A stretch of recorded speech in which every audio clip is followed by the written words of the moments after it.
ब्रह्मा गुरु विष्णु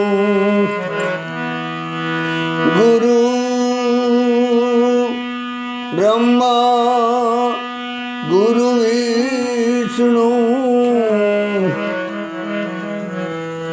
गुरुदेव महेश्वर गुरु साक्षात् परम ब्रह्म तस्मै श्री गुरुवे नमः।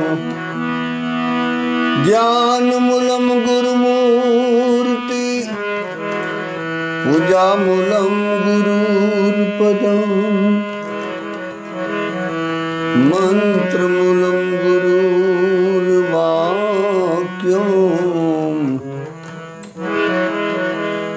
मोक्षमूलं गुरुर्कृपा। आय हनुमंत विराजिए कथा कराओ मति अनुसार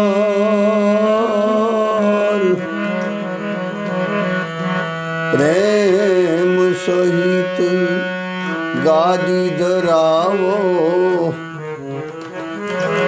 पधार जो पवन कुमार श्यावर राम चंद्र पद प्रिय हो सद्गुरु भगवान प्रिय हो।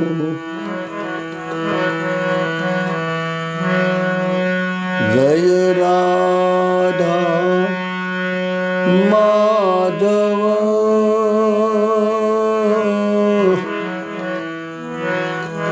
जय कुंज विहारी।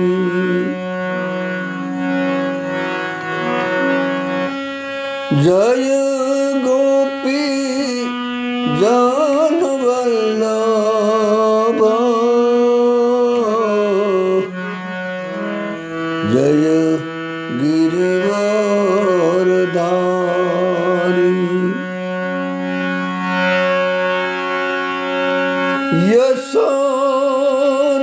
यशोदनंदन व्रज जनरंदन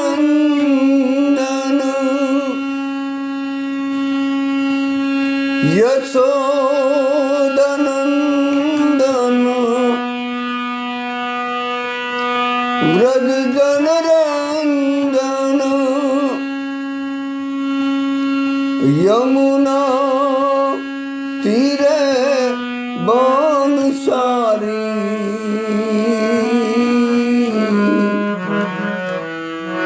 जय राधा माधव जय कुंज विहारी। मुरली मनोहर करुणा सागर मुरली मनोहर करुणा सागर जय गोवर्धन धारी।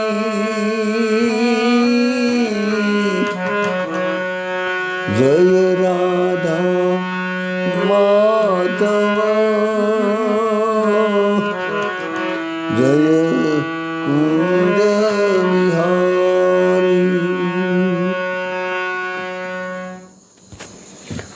ભગવાનની ઈચ્છાથી સદગુરુની કૃપાથી સંતોના અનુગ્રહથી અને માતા પિતાના આશીર્વાદથી તો ગઈકાલે આપણી વાત ચાલતી હતી નારદજી યશોદા મૈયાને કે માં યશોદા તારા ખોળામાં જે બાળક છે ને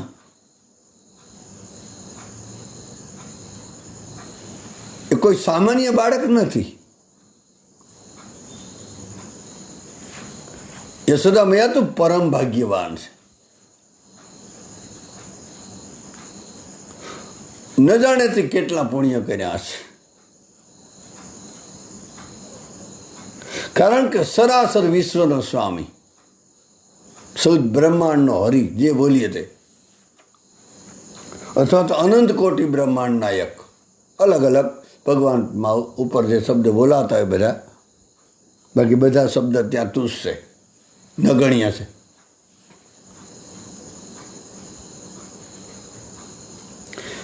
યશોદા મૈયા તારા ખોડામાં આ બાળક રમે, જે સૌદ બ્રહ્માંડનો હરિ છે, અખિલ બ્રહ્માંડ નાયક છે. કારણ કે જેનું દર્શન કરતા બધા દેવી દેવતા પર ઝાંખા પડી જાય.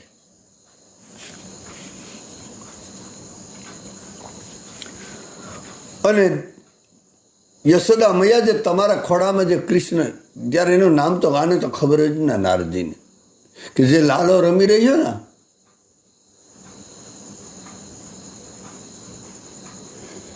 એનું રૂપ, એનું સ્વરૂપ બધા ઉદાહરણથી પર છે. ભગવાનના રૂપને સામે કોઈ પણ ઉદાહરણ આપી ન શકાય. સંસારની જેટલી સુંદરતા છે ને બધી લાલામાં સમાઈ ગઈ. દુનિયાભરની જેટલી સુંદરતા છે.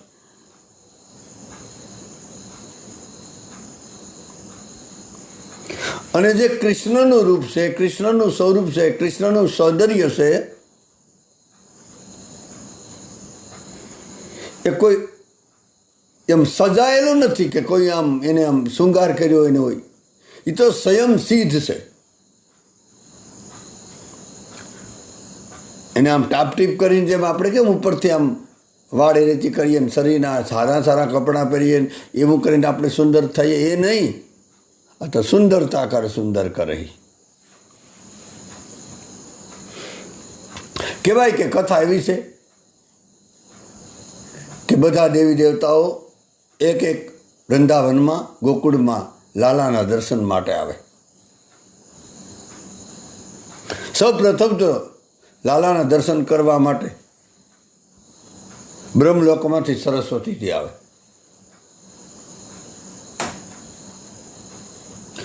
આમ તો આવીને લાલાને ખાલી આમ દર્શન કર્યા, લાલાને જોતા જ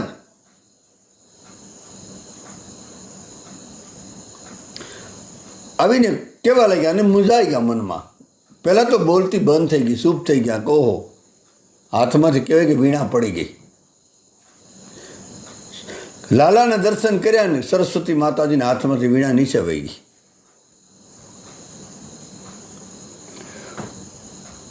અને કીધું કે નંદ બાબા, આવો પુત્ર મેં મારી જિંદગીમાં ક્યારે જોયો નથી. આ કોઈ સામાન્ય બાળક નથી લાગતું, આ દેવાંશી બાળક લાગે. નંદ બાબા, યશોદા મૈયા નંદ બાબા, આમ કેટલા વર્ષે આમ તો આમ નંદ બાબાને કહ્યું કે સંતાન નહોતું કોઈ. નંદ બાબા અને યશોદા મૈયા બિલકુલ લાલાની બાજુમાં જ બેઠા.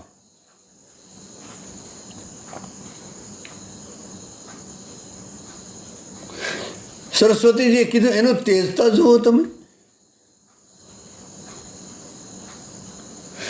સંસારનું આવું કોઈ બાળક નથી જેના શરીર, એના ચહેરા ઉપર આવું તેજ હોય.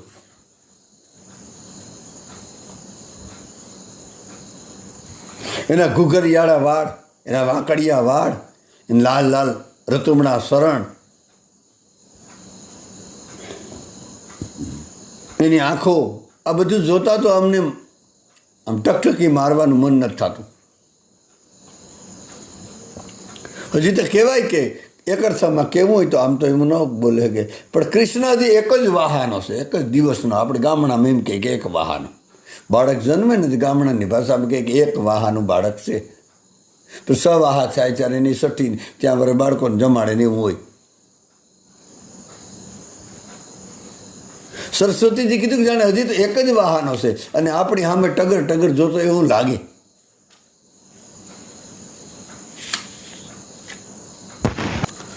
સરસ્વતીજીએ કીધું કે નંદ બાબા, યશોદા મૈયા, હું આને દેખતા જ એકદમ પાગલ થઈ ગઈ, મુગ્ધ થઈ ગઈ. મારા હાથમાં વીણા રહેતી નથી.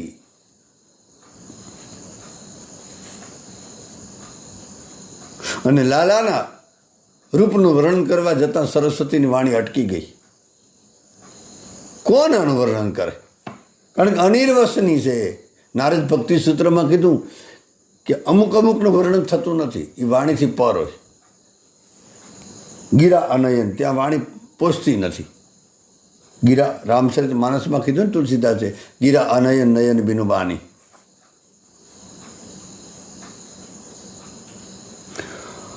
અને સરસ્વતીજી કહેવા લાગ્યા કે યશોદા મૈયા,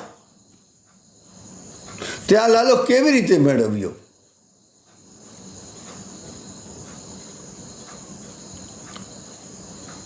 અને એક અર્થમાં કેવું હોય તો યશોદા મૈયા, કદાચ હજી તો યશોદા મૈયાને ખબર નથી, પણ એક અર્થ એવો થાય કે યશોદા મૈયાએ કદાચ એવો જવાબ આપ્યો હશે. અને લાલો ક્યારે મળે, કૃષ્ણ ક્યારે મળે, રામ ક્યારે મળે? એક પ્રશ્ન થાય. એક તો એ કૃપા સાધ્ય છે, તે કૃપા કરી અને ખુદ જ મળે તો થાય, બાકી અસંભવ, આપણી સાધનાથી ન મળે.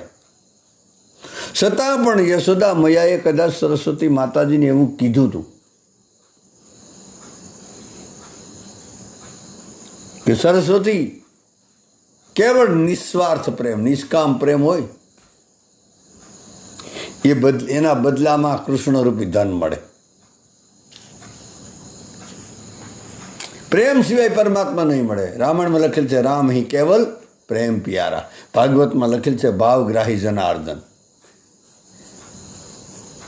બાકી એને મેળવવાનો કોઈ ઉપાય છે જ નહીં. એટલે મીરાબાઈએ કીધું, માય મેં તો લિયો પ્રેમ કે મોલ. મેં પ્રેમના મોલ, એનું મૂલ્ય આપ્યું પ્રેમ. તનકા ગહેના મેને સબ કુછ દીનો દિયો હે બાજુ બંધ ખોલ. આવું મીરાબાઈનું એક પદ છે. માય મેં તો લિયો હે રમૈયો મોલ અથવા તો કનૈયો મોલ. અને પ્રેમના મોલ સાથે, આનું મૂલ્ય પ્રેમ છે, મીરાબાઈએ કીધું. તનકા ગહેના એટલે સબકુછ દીના. તન એટલે શરીર, અને ઘરેણા, તનના ગહેના મતલબ તનના ઘરેણા એટલે કોઈ શરીરના, આપણે જે આ બધા પહેરતા એ ઘરેણાની વાત નથી. 5 જ્ઞાનેન્દ્રિય, 5 કર્મેન્દ્રિય, 1 મન, એ આપણા ઘરેણા છે. આપણી ઇન્દ્રિયો છે ને, આપણે આંખો સંતોના દર્શનમાં, હાથ સેવામાં, પગ પરિક્રમામાં, આ રીતે આપણું શરીરની એક એક ઇન્દ્રિયો પરમાત્માની સેવામાં લાગી જાય. એટલે તનકા ગહેના મેને સબકુ દીના, બધું આપી દીધું. મીરાબાઈ કે દિયો હે બાજુ બંધ ખોલ. હૃદયનો ભાવ આપી દીધો છે. એટલે હૃદય જેવ બાજુ બંધ ખોલ એટલે જેવી હતી એવી થઈ ગઈ મીરા કે. મીરા કે પ્રભુ ગિરધર નાગર પૂર્વ જન્મ કે કોલ. મીરા કદાચ એવું કહેવા માગતી કે પૂર્વ જન્મનો મતલબ, પૂર્વ જન્મ એટલે આપણે લગભગ તો એકવાર કીધું એટલે ખાલી યાદ જ અપાવું કે મીરા 59મો જન્મ આ મીરાનો છે. કારણ કે 58મો જન્મ મીરા ગોપી બની હતી, મંજરી અથવા તો માધવી કે મંજરી નામની ગોપી વૃંદાવનમાં બની હતી. અને ત્યારે કૃષ્ણના રાસ માટે કૃષ્ણએ બાંસુરી બજાવી અને બધી ગોપીઓ ગઈ, પણ મીરા તેદી ન જઈ શકી. એમાં આપણે અત્યારે સમય નથી, એ પ્રસંગ આવશે ત્યારે. એટલે મીરાને આગળનું યાદ છે.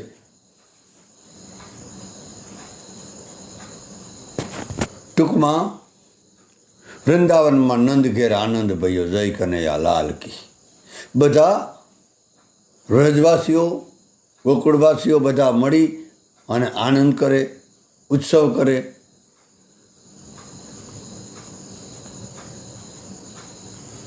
આમ તો એવી લીલા, અને એમાં આપણા શાસ્ત્રોમાં લખેલું પડશે કે લાલાનો આગમન જે થયું એનો ઉત્સવ મનાઈ ગયો. પછી કહેવાય કે થોડાક જ દિવસમાં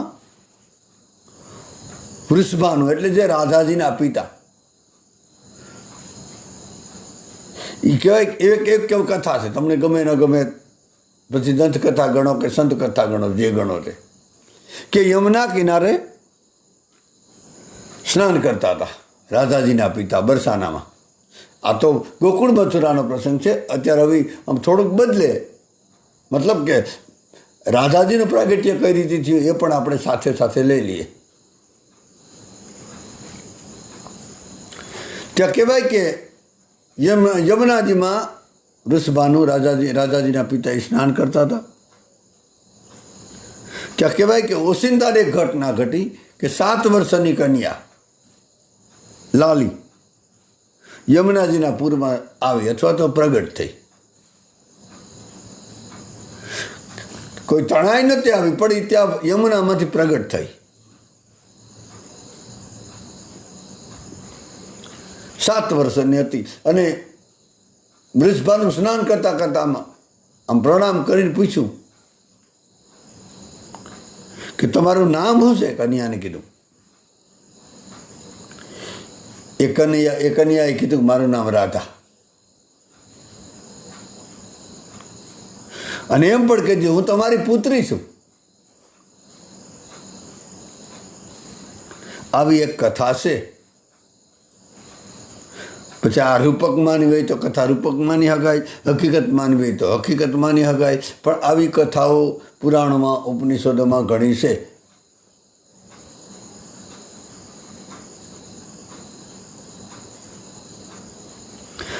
જેવી રીતે રામજીનું પ્રાગટ્ય થયું ને, અહીંયા કનૈયાનું પ્રાગટ્ય થયું હતું, તો રામજીનું પણ પ્રાગટ્ય થયું હતું. બંનેનો આમ તો એક અર્થમાં તો કૃષ્ણનું જેલમાં પ્રગટ થયું, રામ મેલમાં પ્રગટ થયા. જેમ રાધાજી યમુનાજીમાંથી પ્રગટ થયા એ જ રીતે સીતાજી સિયાજુ છે ને ધરતીમાંથી પ્રગટ થયા. બસ એ જ રીતે કૃષ્ણનું પ્રાગટ્ય તો આ રીતે લીલામાં થયું, પણ રાધાજીનું પ્રાગટ્ય યમુનાજીમાંથી થયું.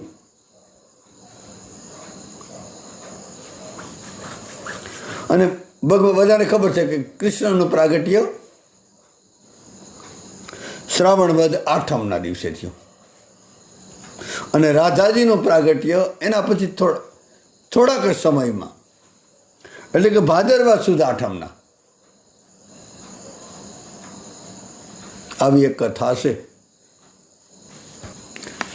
રાધાજીના અવતારનું, રાધાજીના પ્રાગટ્યનું એક બીજું પણ કારણ છે. કહેવાય કે જ્યારે ભગવાનનો મોહિની અવતાર છે ને, વિશ્વ મોહિની, ત્યારે કે જ્યારે આમ સમુદ્ર મંથન થયું અને દેવતાઓને જે દૈતો કે રાક્ષસો જેને કે જે બોલીએ છે એ બંને સમુદ્ર મંથન કરે અને એમાંથી કહેવાય કે કેટલીક સૌદ રતન નીકળે. એમાં ઐરાવત હાથી, કામધેનુ ગાય, ઘણું બધું. એમાં છેલ્લે કહેવાય કે શરૂઆતમાં ઝેર નીકળે અને અંતમાં અમૃત પર નીકળે.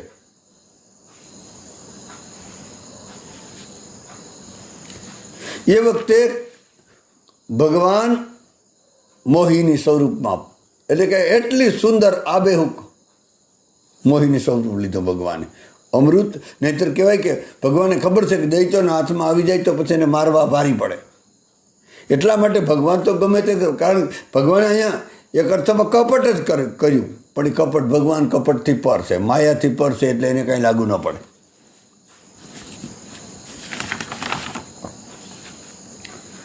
તો ભગવાને મોહિની અવતાર લીધો, સુંદર સ્ત્રીનું શરીર ધારણ કર્યું. ભગવાન સુંદર સ્ત્રી બને એટલે બાકી શું રહે? એક તો પોતે સુંદર છે અને કહેવાય કે જ્યાં આ દૈત્યો અથવા તો દેવતાઓ હતા એની વચ્ચે અમૃત લઈને આવ્યા, એવી આપણે કથા બધાને ખબર છે થોડી ઘણી.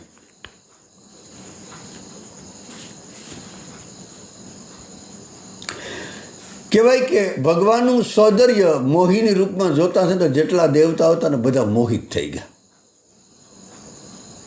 ભગવાને જોયા તરત જ મોહિત, ઓહો આવી સુંદરતા. અને બધા લગભગ જેટલા દેવતા હતા ને બધા દેવતાના મનમાં એક જ ભાવ થયો કે અમારી પત્ની બને. તો દરેકે ભાવ આવો જ કર્યો કે પત્ની બને, પછી પત્ની બને. પત્નીના રૂપમાં અમને મળે તો? કારણ કે ભગવાનની સુંદરતા જ એવી હતી. ચંદ્રમાં તો એની પાછળ પાછળ ચાલવા લાગ્યા, મોહિત થઈ ગયા હતા.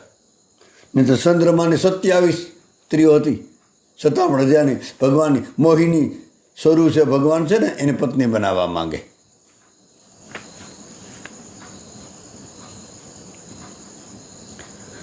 તો ચંદ્રમાં મોહિની સ્વરૂપ પાછળ ચાલવા લાગ્યા. અરે બ્રહ્માજી પાછળ પાછળ ફરવા લાગ્યા. સ્વર્ગના ઇન્દ્ર વરુણ સહિત લગભગ કેટલા કેટલા વાયુ પવનદેવ જે બોલીએ તે એ બધા પરમાત્માના મોહિની સ્વરૂપમાં પાગલ થઈ ગયા, મુગ્ધ થઈ ગયા, એટલા આસક્ત થઈ ગયા કે બધાનો એક જ ભાવ કે અમને પત્ની તરીકે મળે, બસ પત્ની તરીકે મળે.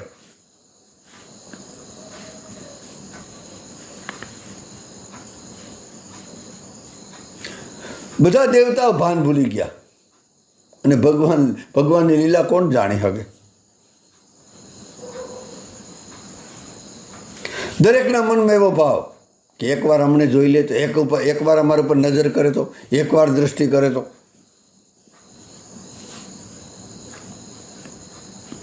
પણ આ બધા દેવતાઓ મોહિની રૂપમાં મોહિત હતા, પણ એક દેવતા જે સૂર્યદેવ, એની મોહિની પ્રત્યે કામના ભાવ નહોતો કર્યો, એનો ભાવ બીજો હતો. બાકી બધાના મનમાં એવો જ ભાવ હતો કે મોહિની રૂપમાં છે ભગવાન, એ અમારી પત્ની બને. કારણ કે ભગવાનની સુંદરતા જ એવી, એ ભગવાન બને નાટક કરે એમાં હું બાકી? એક તો ખુદ જ સુંદર છે.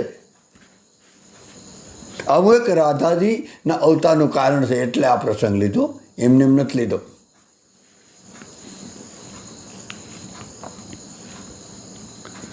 તો સૂર્યદેવે ભગવાનનું મોહિની સ્વરૂપ જોયું તો ખરી, પણ એને એવો ભાવ કર્યો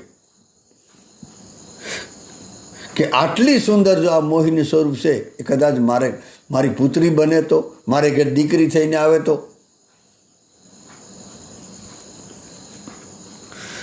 બાકી બધા જ દેવતાના મનમાં બ્રહ્માથી માંડી, બ્રહ્મા, ઇન્દ્ર, વરુણ, ચંદ્ર વગેરે જેટલા મુખ્ય હતા, બધાના મનમાં એક જ ભાવ કે પત્ની તરીકે મળે, પત્ની તરીકે મળે. પણ સૂર્ય ભગવાનના મનમાં એક ભાવ હતો કે બસ દીકરી તરીકે મળે.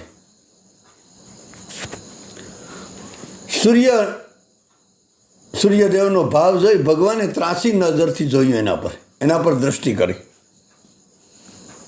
અને બીજા દેવતા સામે તો નજર પણ ન કરી.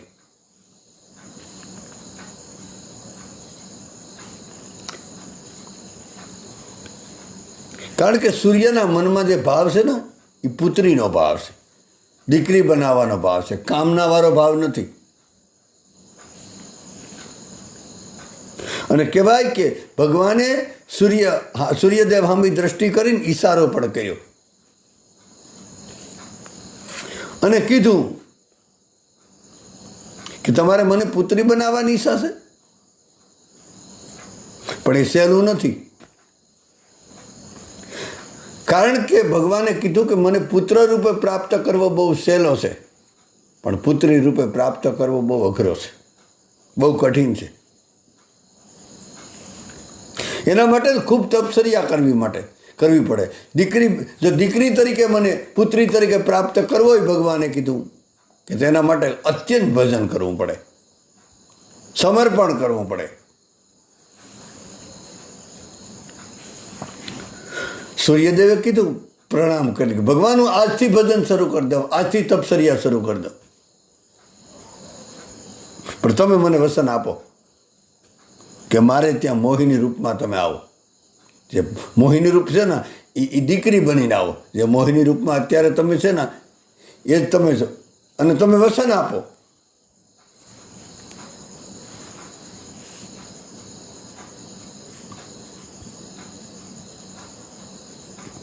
ભગવાને કીધું કે અત્યારે તો મોહિની રૂપમાં આ બધાને મોહિત કરું, પણ તારા ભજન અને પ્રેમના લીધે જો તારું ભજન વધી જાય, તારો પ્રેમ વધી જાય, તો તારા ભજનના પ્રભાવથી, તારા પ્રેમના પ્રભાવથી હું તારે ઘર પુત્રી બનીને આવીશ.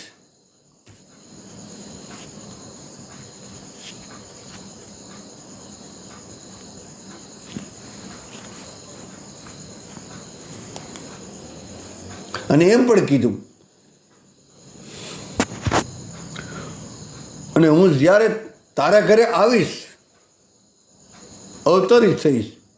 આમ તો ભગવાન તો અવતાર જ ધારણ કરે.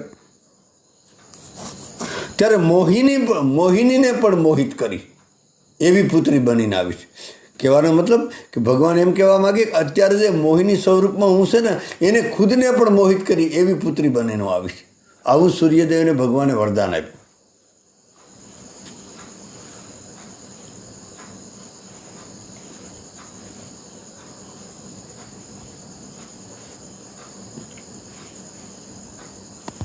પછી આગળ એવી કથા છે કે સૂર્યદેવ વૃષભાનુ બની અને બરસાનામાં વૃષભાનુના રૂપમાં પ્રગટ થયા. કારણ કે આપણે શરૂઆતમાં જ કીધું ને કે રાધાજીના પિતાનું નામ સૂર્યદેવ છે ને, એ વૃષભાનુ બન્યા.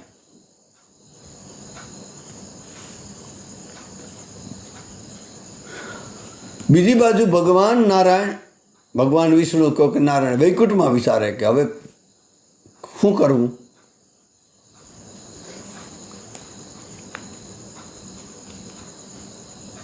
ભગવાને નક્કી કર્યું કે નંદ યશોદાને ત્યાં પણ જવાનું છે, દેવકી અને વાસુદેવને ત્યાં પણ દીકરો થઈને જવાનું છે. મારે પહેલેથી ચાર માતા પિતા તો બુકિંગ છે ભગવાનને, દેવકી અને વાસુદેવ, નંદ બાબા અને યશોદા. પણ માતા પિતા કરવા પડે એમ છે. ભગવાન આવું વિચારે વૈકુંઠમાં બેઠા બેઠા આ લીલા કરવા માટે.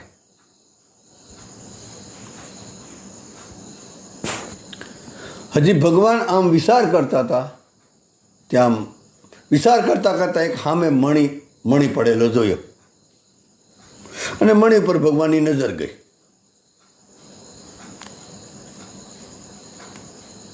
અને મણીમાં ભગવાને એનો પ્રકાશ જોયો, એનું પ્રતિબિંબ જોયું. ટૂંકમાં ભગવાન પોતાનું પ્રતિબિંબ ક્યારેક જ જુએ.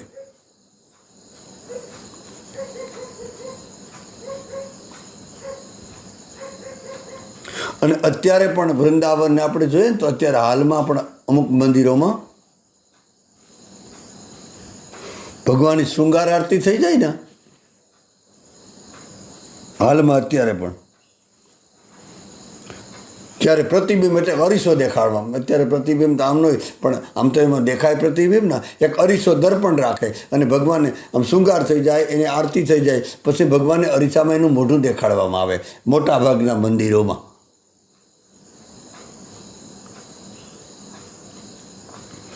બસ આ જ રીતે ભગવાને ખબર નહીં સહજ રીતે આમ મણીમાં પોતાનું પ્રતિબિંબ જોયું,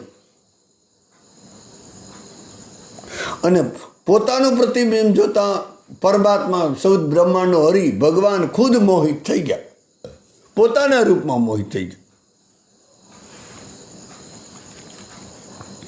અને વિચાર કરવા લાગ્યા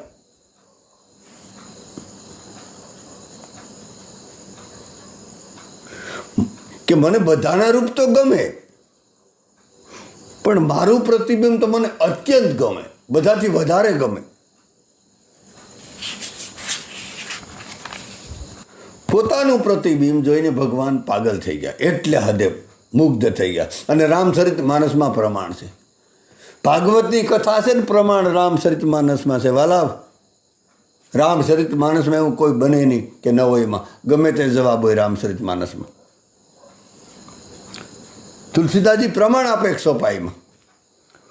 રૂપ રાશિ નૃપ અજીર બિહારી, ના સહી નિજ પ્રતિબિંબ નિહારી. રામાયણમાં દશરથ રાજાના આંગણામાં ભગવાન રામ આમ ઠુમક ઠુમક પ્રભુ સલહી પરાય આમ ચાલે, આમ ઠુમક પાપા પગલી ભરતા ભરતા એમાં અરીસો જોઈ જાય અને અરીસામાં ભગવાન પોતાનું મોઢું જોવે અને નાચવા માંડ્યા. પોતાનું નિજ પ્રતિબિંબ નિહારી નૃત્ય કરવા માંડ્યા. આવી કથા રામચરિતમાનસમાં છે. પોતાના સ્વરૂપનું ભાન, પોતાના સ્વરૂપને જોઈ ભગવાન ભાન ભૂલી ગયા. તો દુનિયા એની પાછળ ભાન ભૂલે એમાં શું નવાય? ભક્તો એની પાછળ ભાન ભૂલે એમાં શું નવાય? વૃંદાવનની ગોપીઓમાં પાગલ થઈ જાય એમાં શું આશ્ચર્ય?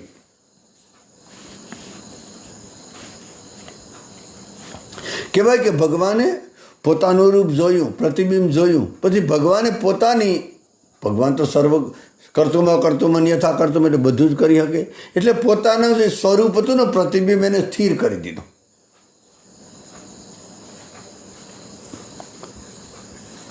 અને પછી ભગવાન લક્ષ્મીજી જે શૃંગાર કરતી હોય ને એ શૃંગારની અંદર જે સામગ્રી પડી હોય ને એ લઈ આવ્યા અંદરથી. અને પોતાના જે પ્રતિબિંબ હતું ને ભગવાનનો, ભગવાન નારાયણ, ભગવાન વિષ્ણુ, તમે જે કહો શંખ ચક્ર ગદા પદ્મ ધારી તમારે જે રાખવું હોય એ પ્રતિબિંબ જે સ્થિર કરેલું હતું એમાં જે લક્ષ્મીજીનો શૃંગાર લઈ અને શૃંગાર કરવા લાગ્યા ભગવાન પોતે. ભગવાન પોતે પોતાના શૃંગાર કરે.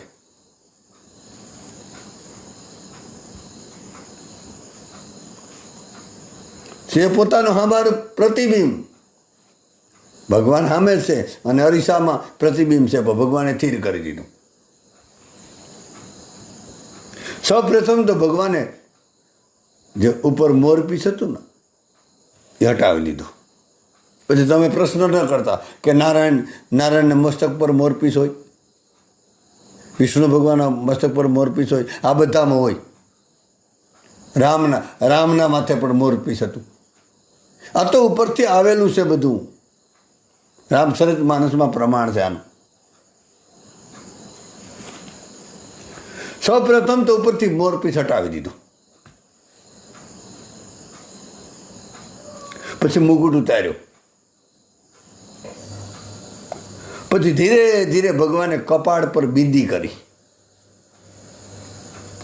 આંખોમાં સુંદર મજાનું કાજળ લગાવ્યું, આંજણ આપણે જે કહીએ ને, હોઠ પર લાલી કરી.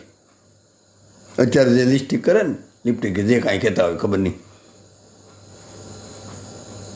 અને જે મસ્તકના વાળ હતા એ બાંધેલા હતા એ ખુલ્લા કર્યા. જે વાકડિયા વાળ હતા ને એને ખુલ્લા કરી દીધા ભગવાને. આમ બધો શૃંગાર કર્યો. અને છેલ્લે પછી લક્ષ્મીજીની જે સુંદરી પડી હતી ને એ પણ અંદરથી લઈ આવ્યા અને માથે ઉડાડી. ભગવાન જ છે પોતે, આમ પ્રતિબિંબ છે અને એને શૃંગાર કરે. ભગવાનનો તો શ્યામ વર્ણ છે ને અને એને ગૌર વર્ણ કર્યો ભગવાને પ્રતિબિંબમાં. અને એ વખતે જે ભગવાનના શરીરમાં એટલું તેજ પ્રગટ થયું, ભગવાન પોતે આંખો બંધ કરી દીધી. એટલું તેજ આમ જોઈ ન શકાય, એટલું પ્રકાશિત, એટલું તેજ આમ પ્રજ્વલિત થયું.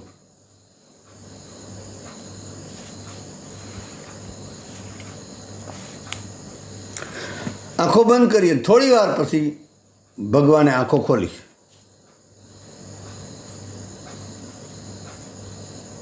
જોયું તો હામું રાધાજીનું સ્વરૂપ પ્રગટ થયું. ભગવાને રાધાજીને પ્રણામ કર્યા. રાધાજી કીધું, તમે તો મારું નિર્માણ કર્યું, તમે જ મને પ્રગટ કરી, એટલે શું તમારો કોઈ ભાવ છે? ભગવાને કીધું, કોઈ મારો ભાવ નથી, કોઈ ઈચ્છા નથી. પણ રાધાજી પણ બધા મારા મોહિની જે સ્વરૂપ હતું ને, મારું રૂપ હતું ને, મોહિની રૂપ આપણે આગળ વાત કરીને, એમાં બધા દેવતાઓ મારામાં મુગ્ધ થઈ ગયા જોઈને. બધા જ મારામાં મોહિત થયા. પણ હું કોઈમાં મોહિત થયો નહીં. આવું ભગવાન બોલે. હું કોઈથી મોહિત નહોતો થયો. ત્યારથી ભગવાને કીધું મારા મનમાં, ત્યારથી મનમાં તડપતો હતો કે મને કોઈ મોહિત કરે ખરું. પણ હવે એવું લાગ્યું કે આજે મોહિની રૂપને પણ મોહિત કરે એ સ્વરૂપ મારી સામે પ્રગટ થયું. એ છે તો રાધાજી તમે.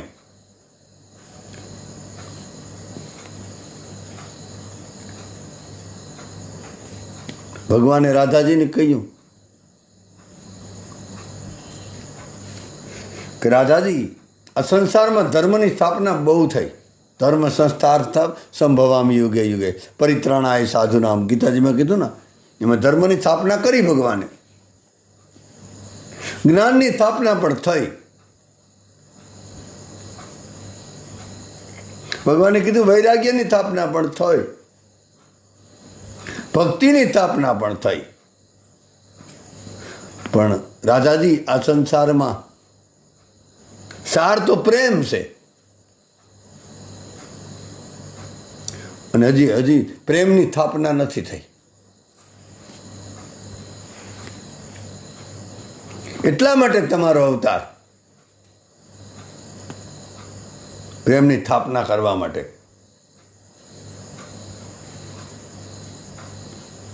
કૃષ્ણ આમ અને કૃષ્ણના આપણે શાસ્ત્રમાં વાંચ્યું, રાધા માધવ ગ્રંથોમાં ઘણા બધા પુસ્તકોમાં એવું હોય કે કૃષ્ણ, રાધાજી છે ને, કૃષ્ણની આહલાદીની શક્તિ છે.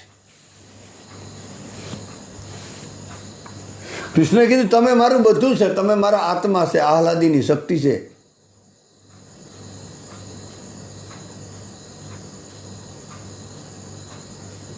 અને રાધાજી એ ભગવાનનું પ્રતિબિંબનું પ્રેમ સ્વરૂપ છે.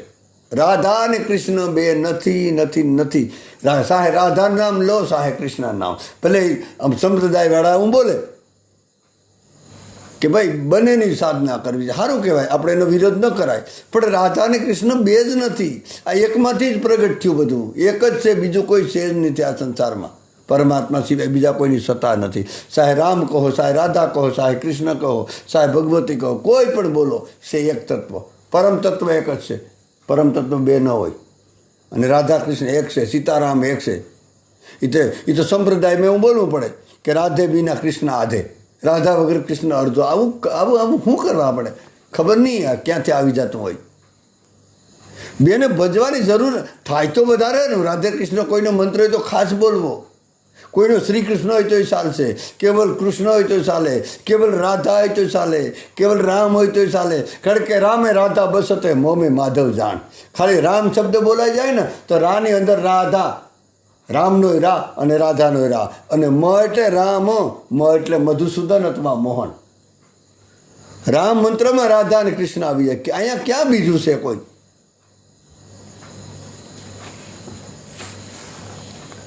રાધા અને કૃષ્ણમાં કોઈ ભેદ નથી. કહીએ તો ભિન્ન ભિન્ન, કોઈ અભિન્ન છે, ભિન્ન નથી. હવે રામચરિત માનસમાં કીધું, સીતારામ ભિન્ન છે, અભિન્ન નથી. શ્રી પાર્વતી ભિન્ન છે, અભિન્ન નથી.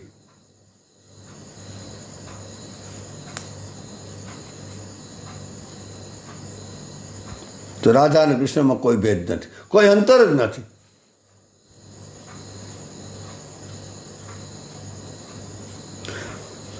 પછી ભગવાને કીધું કે રાધાજી, તમે પ્રેમની સ્થાપના કરવા માટે બરસાનામાં સૂર્યદેવ વૃષભાનુનો અવતાર ધારણ કરીને ગયા. એને મેં વસન આપ્યું તો તમે ત્યાં અવતાર ધારણ કરો.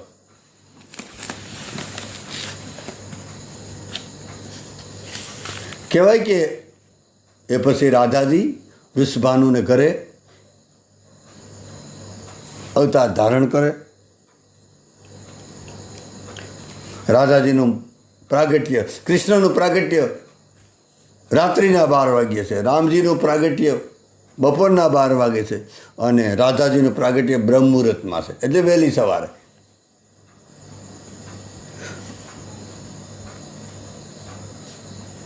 કહેવાય કે રાધાજીનું બરસાનામાં આ રીતે પ્રાગટ્ય થાય. એક બાજુ કૃષ્ણનું પ્રાગટ્યનું ઉત્સવ કેટલા દિવસો સુધી ગોકુળમાં મનાય, બીજી બાજુ બરસાનામાં રાધાજીનું પ્રાગટ્ય. કીર્તિ દેવી અને વૃષભાનુ. કીર્તિ દેવી રાધાજીના માતાજી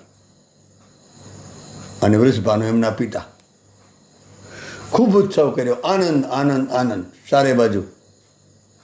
તો આ રીતે રાધાજીની ઉત્પત્તિ છે, અથવા તો પ્રાગટ્ય જે કહો તો. બાકી બહુ એમાં ઊંડું ઉતરવું નહીં. આપણી અંદર પ્રેમનું પ્રાગટ્ય થાય, ભાવનું પ્રાગટ્ય થાય, એ જરૂર છે. આ બધી તો લીલા છે, અને કોઈ પરમાત્માના અવતારનું કોઈ પાકું કારણ કોઈ હજી વિશ્વમાં બોલી ન શકે. ઇદમિત થઈ જ ન શકે. નિર્દિશા નિર્મર્તનું માયા ગુણ ગોપાર.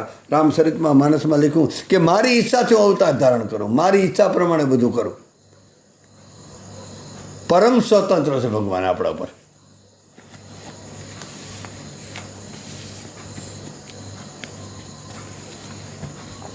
તો કહેવાય કે એક બાજુ રાધાજીનો ઉત્સવ વ્રજમાં, બીજી બાજુ ગોકુળમાં. વ્રજ એટલે ગોકુળ, મથુરા, વૃંદાવન, આ બધું વ્રજની અંદર આવી જાય. પછી નંદગાંવ, જેટલું બોલો બધું વ્રજની અંદર. પછી વૃંદાવન તો પછી અલગ થઈ જાય, ગોકુળ અલગ, એ બધા અલગ અલગ છે, પણ આમ વ્રજભૂમિ બોલો એટલે બધું આવી જાય. તો કહેવાય કે આ રીતે કૃષ્ણનું પ્રાગટ્ય અને રાધાજીનું પ્રાગટ્ય.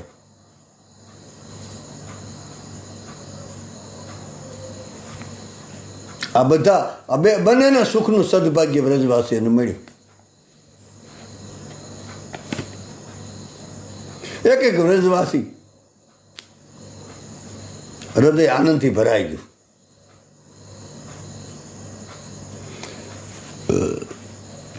આપણી કથા એક મિનિટો. તો આપણે લાલાની વાત કરતા હતા. નંદ ઘેર આનંદ ભયો, ત્યાં ઉત્સવ મનાય, રોજ બધા ભક્તો દર્શન કરવા આવે. ગોપીજનોનો આનંદનો કોઈ પાર નથી. બધી ગોપીઓ સાથે મળી અને નંદ બાબાને ઘરે યશોદા મૈયા પાસે આવે લાલાને રમાડવા માટે. અને આવીને લાલાના રૂપની પ્રશંસા કરે, વખાણ કરે. ઓહ, એમાં લલિતા સખી, જે રાધાજીની કહેવાય કે 8 સખીઓ છે ને, એમાં એક લલિતા, વિશાખા, એ રીતે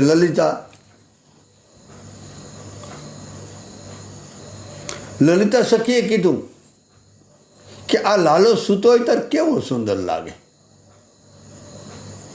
કેટલો વાલો લાગે. તો જે વિશાખા સખી હતી એને એમ કીધું. બધી સખીઓ લાલાને આમ ફરતે બેસી, બધી ગોપીઓ, સખીઓ, સાહેલીઓ, જે બોલો તે.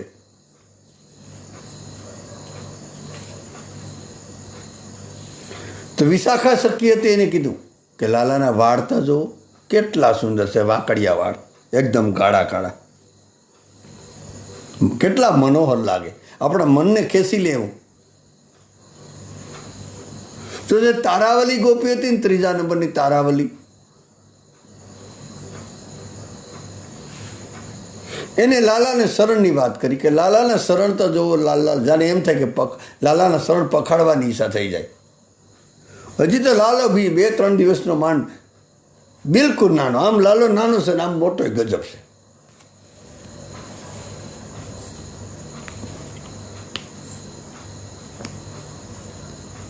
એક ગોપી કીધું લાલાના હોઠ તો જુઓ કેટલા લાલ લાલ લાગે.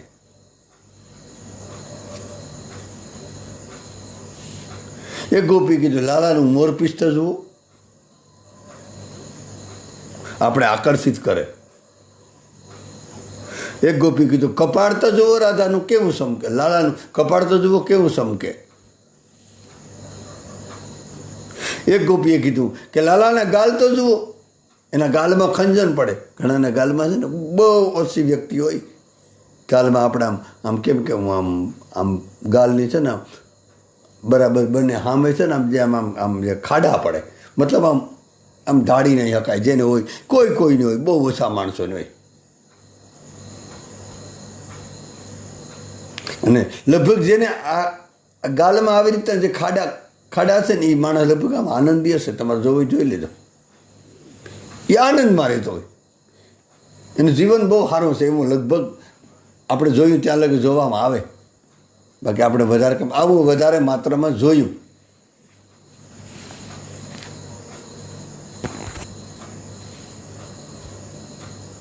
એક ગોપીએ કીધું કે લાલાનું મુખડું તો જુઓ.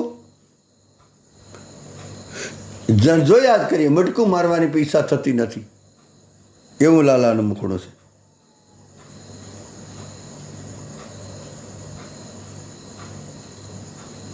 ટૂંકમાં આ રીતે બધી ગોપીજનો, ગોપ બાલાઓ, ગોપ સુંદરીઓ, ગોપ વધુઓ, ગોપ સખીઓ અને ગોપ માતાઓ, બધી જ ગોપીઓ નાની મોટી, કહેવાય કે 5 વર્ષની ગોપીથી માંડીને 80 વર્ષ સુધીની ગોપી હતી. એ બધી જ ત્યાં આવે અને લાલાના રૂપનું વર્ણન કરે કે આ કેવો લાલો સુંદર છે.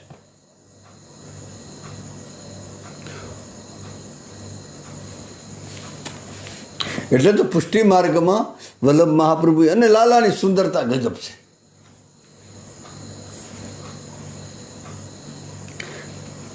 વલ્લભ પરંપરામાં પુષ્ટિ માર્ગમાં વલ્લભાચાર્ય કીધું, મને આખું તો નથી આવડતું, મધુરાધિપતે રખિલમ મધુરમ. કનૈયાનું બધું જ મધુર છે, બધું જ સુંદર છે.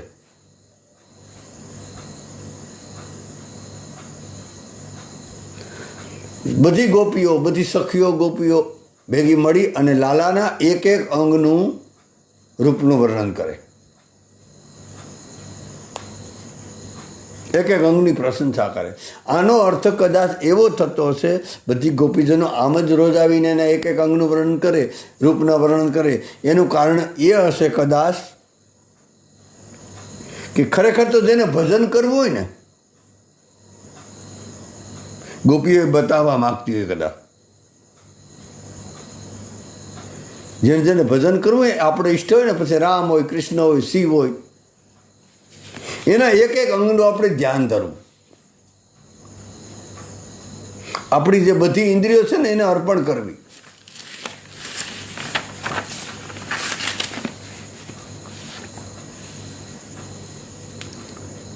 આપણી ઇન્દ્રિયો છે ને બધી ફૂલ છે. વિનોબા ભાવૈયા હું કીધું હતું, ભગવાને બીજા ફૂલ તો બરાબર જે આપણે ચડાવીએ સારું કહેવાય, પણ અસલી ફૂલ તો એ છે કે આપણી 5 જ્ઞાનેન્દ્રિય, 5 કર્મેન્દ્રિય, 1 મન, આ બધા ફૂલ છે. અને આ ફૂલ પરમાત્માને અર્પણ કરવા માટેના છે. આપણા શાસ્ત્રોમાં પણ 8 પ્રકારના ફૂલનું વર્ણન કરવામાં આવ્યું. કોઈ અહિંસા, કોઈની પણ હિંસા ન કરે ને, એક ફૂલ છે. પોતાની ઇન્દ્રિયને સંયમમાં રાખે, બેકાબુ ન થાય, એ બીજું ફૂલ છે. બધા ઉપર દયા કરે, એ ત્રીજું ફૂલ છે. બધાને સમા આપી દેવી, ચોથું ફૂલ છે. મન ઉપર કાબુ રાખવો. જો કે મન ઉપર કાબુ ન રહે, મન તો કૃષ્ણને અર્પણ કરી દેવાય. છતાં પણ આપણા શાસ્ત્રમાં કીધું મનનો સંયમ, મન ઉપર કાબુ કરવો, એ પણ એક ફૂલ છે.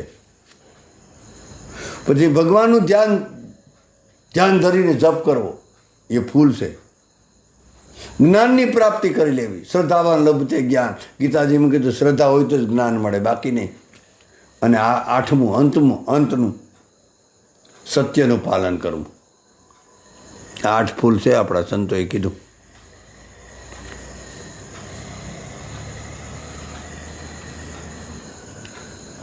ટૂંકમાં આપણી ઇન્દ્રિયો, આપણી જીભથી હરિનામ જપવું, એનું સ્મરણ કર્યા કરવું. કાંતિની કથા તો સત્સંગ સાંભળતા રહેવો. આપણે આંખોથી એનું રૂપ નિરીક્ષા કરવું, હાથથી સેવા પૂજા કરવી, પગથી પરિક્રમા કરવી, આ રીતે 5 જ્ઞાન આપણી બધી ઇન્દ્રિયો છે એ પરમાત્મામાં લગાડવી. આ બધી ઇન્દ્રિયોની ફૂલ ભેગા કરી એની માળા બનાવી અને પરમાત્માના શરણમાં સમર્પિત કરી દેવી. એટલે પછી ઇન્દ્રિયો સંસાર તરફ બહુ નહીં જાય, કારણ કે પરમાત્મા એકવાર પરમાત્મામાં વહી જાય પછી પાછું સંસાર તરફ નથી જતી.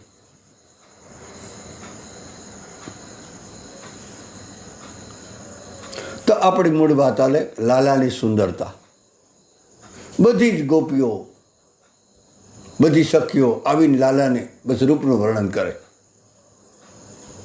મીરાબાઈએ કીધું ને, મુખડાની માયા લાગી મોહન પ્યારા, મુખડાની માયા લાગી. મીરાબાઈ, તારા મુખની માયા બહુ છે કાના, મુખડું મેં જોયું તારું અને સર્વ જગ થયું ખારું, મન મારું રહ્યું ન્યારું. આવું મીરાએ કીધું કે જ્યારથી તારી ઝાંખી થઈ જાય ને, એક ઝલક મળી ને મીરાને, તો માલામાલ કરી દીધી.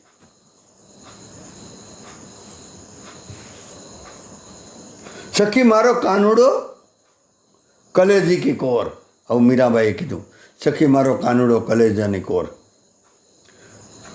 મોર મુગુટ પીતાંબર સોહે કુંડલ કી જગજોર. સખી મારો કાનુડો કાળજાની કોર, આવું કહેવાય કે કલેજાની કોર.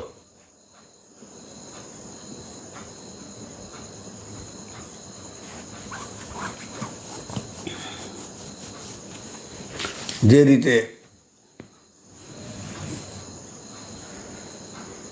લાલાના રૂપનું વર્ણન છે ને, એ રીતે તુલસીદાસજીએ આમ તો રામાયણમાં એક સોપાય છે. મોર પંખ શિર સોહતની કે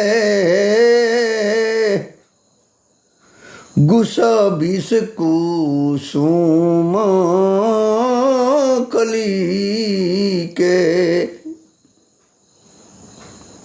તુલસીદાસે કીધું મોર પંખ શિર સોહતની કે. તુલસીદાસજી ભગવાન રામનું વર્ણન કરતા એવું બોલે કે ભગવાન રામના મસ્તક પર, શિર પર મયુર પંખ એટલે કે મોરપીંછ શોભાયમાન છે. એવું નથી કે કૃષ્ણની પાસે જ મોરપીંછ છે. સૌ પ્રથમ તો રામના કપાળ ઉપર મોરપીંછ આવ્યું હતું, પછી રામમાંથી કૃષ્ણ અવતાર થયો, પછી કૃષ્ણ પાસે આવ્યું. આવું રામચરિત માનસમાં સ્પષ્ટ શબ્દમાં તુલસીદાસજીએ સોપાઈ લખી કે મોર પંખ શિર સોહત નીકે ગુસ બીસ કુસુમ કલી કે ભગવાન રામના શિર પર સુંદર મજાનું મયુર શોભાયમાન છે, અને વાળની વચ્ચે જુદા જુદા કળીઓના ગુસ્સા ગુથાયેલા છે મસ્ત. લલાટ પર ભગવાનના તિલક શોભે. ભગવાનની ભમરો વાંકી છે. ભમરો તે આપણા નેણ, એ આપણે બધાને નેણ કરવા પડે જે કરતા એ પ્રમાણે. અને ભગવાને આવું કરવું ન પડે, સ્વાભાવિક જ હોય એનું રૂપ, એને બનાવવું ન પડે. આપણું રૂપ બનાવટી છે, આપણે ખુદ જ બનાવટી છે ને. આમ તો નીલકમળ જેવા ભગવાનના નેત્રો છે, વાકડિયા વાળ છે, પછી ગાલમાં ખંજન પડે એવા બાળક રામો ના ગાલ છે.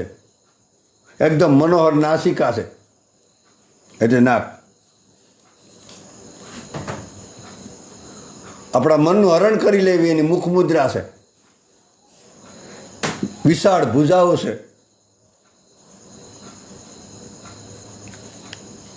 એના વક્ષ સ્થળ પર છાતીના ભાગમાં મણીઓની માળા ધારણ કરેલી છે. તુલસીની માળા કંઠમાં પહેરેલી છે. સિંહના જેવી ભગવાનની પાતળી કમર છે. આવું તુલસીદાસે રામચરિત માનસમાં આવું વર્ણન કર્યું. લાલ લાલ ભગવાનના કોમળ શરણ છે. શરીર પર પીળું પિતાંબર જેવું જબલું પહેરેલું છે, સુંદર મજાની જનોય ધારણ કરેલી છે. આવું તુલસીદાસજીએ રામચરિતમાં વર્ણન કર્યું. નાનું હાથમાં ધનુષ બાણ છે.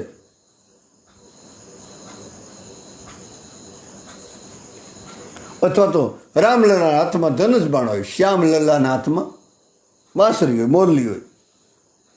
પછી કૌશલ્યાનો કુંવર કહો કે યશોદાનો લાલો કહો, સિયાજુનો રામ કહો કે રાધેજીનો શ્યામ કહો, સુંદરતાના ખજાના છે. બે છે એક ને એક, કોઈ જરા પણ અંતર નથી, કોઈ ફરક નથી. ભગવાન એક જ છે. જ્યાં જેનું ગમે ત્યાં મન લાગીને હરિભજન કરતા રહીએ. તો અહીંયા આપણો સમય પૂરો થઈ જાય. કાયેન વાસા મનસેન્દ્રિયર્વા બુદ્ધિયાત મનાવા પ્રકૃતિ સ્વભાવાત કરોમિ યદતમ સકલમ પરસ્મે નારાયણેતિ સમર્પયામિ. સર્વભવંતુ સુખિનામ સર્વ સંતો નિરામયા સર્વ ભદ્રાણી પૈસંતુ મા કચિત દુઃખ ભાગ ભવે. બધાના હૃદયમાં બિરાજેલા ભગવાને અને બધાના શરણમાં દંડવત. જય સારામ, રાધે રાધે. બધું કૃષ્ણાર્પણ. હરય નમઃ, હરય નમઃ, હરય નમઃ. તવદી વસ્તુ તુભ્યમેવ સમર્પે. જય સારામ, રાધે રાધે.